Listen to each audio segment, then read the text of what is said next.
2005 থেকে 2009 কর্ণাটকের বিভিন্ন বাসস্ট্যান্ডে হঠাৎ করে মারা যাচ্ছিলেন একের পর এক নারী। কেউ বলছিল হার্ট অ্যাটাক, কেউ বলছিল আত্মহত্যা। কিন্তু পুলিশ যখন সত্যের কাছে পৌঁছল, তখন বেরিয়ে এলো এক শীতল, পরিকল্পিত এবং বীভৎস খুনের গল্প। আপনারা শুনছেন এক ভয়ঙ্কর সিরিয়াল কিলারের সত্য ঘটনা। তাহলে সাথে থাকুন সত্য অবলম্বনে চ্যানেলের সঙ্গে, রহস্য উন্মোচন করতে আর ইতিহাসের অন্ধকার দিক জানতে।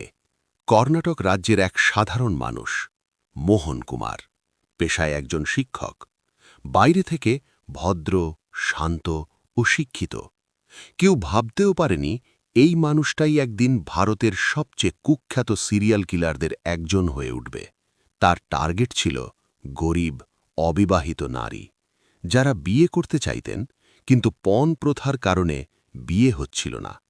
সে তাদের কাছে যেত এবং বলতো, আমি পণ ছাড়া বিয়ে করব। একটি আশার আলো, যা শেষ পর্যন্ত পরিণত হতো মৃত্যুর অন্ধকারে। মোহন প্রথমে নারীদের সঙ্গে বন্ধুত্ব করত, নিজেকে সরকারি কর্মচারী বলে পরিচয় দিত। ধীরে ধীরে বিশ্বাস অর্জন করত। তারপর অন্য শহরে নিয়ে যেত, মাইসুরু, বেঙ্গালুরু বা মাদিকেরির মতো জায়গায়। লজে রাত কাটাত, বিয়ের স্বপ্ন দেখাত। পরদিন সকালে বলতো, এটা খেয়ে নাও, এটা গর্ভনিরোধক ওষুধ। কিন্তু সেই ওষুধ ছিল সায়ানাইড। মুহূর্তের মধ্যেই মৃত্যু ঘটত। সে নারীদের গয়না নিয়ে পালিয়ে যেত, আর লাশ পড়ে থাকত পাবলিক টয়লেট বা বাসস্ট্যান্ডে। মৃত্যুগুলো প্রথমে হঠাৎ অসুস্থতার মতো মনে হতো, কেউ সন্দেহ করত না। 2003 থেকে 2009 সালের মধ্যে একই প্যাটার্নে মারা যান বহু নারী।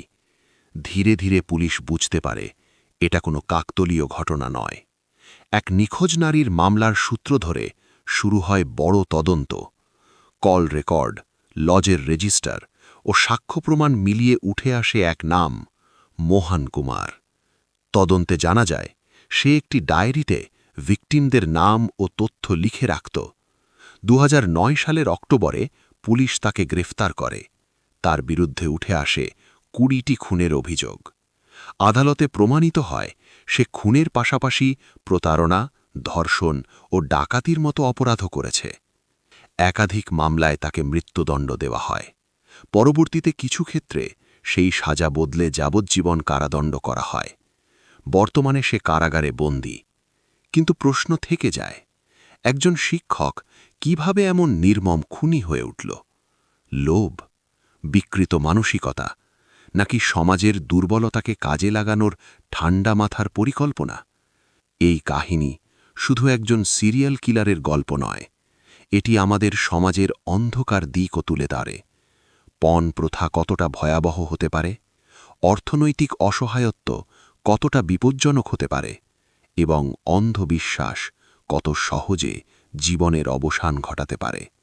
20টি পরিবার আজও তাদের প্রিয়জনদের হারানোর শোক বয়ে চলেছে। সায়ানাইড মোহনের ঘটনা আমাদের শেখায়, সবচেয়ে বড় শিকারী কখনো কখনো সাধারণ মুখোশের আড়ালে লুকিয়ে থাকে। বিশ্বাস করার আগে যাচাই করুন। অপরিচিত প্রতিশ্রুতির ফাঁদে পা দেবেন না। আর হ্যাঁ, সাবস্ক্রাইব করুন সত্য অবলম্বনে, যাতে এরকম আরও রহস্যময় ঘটনার কাহিনী আপনি মিস না করেন।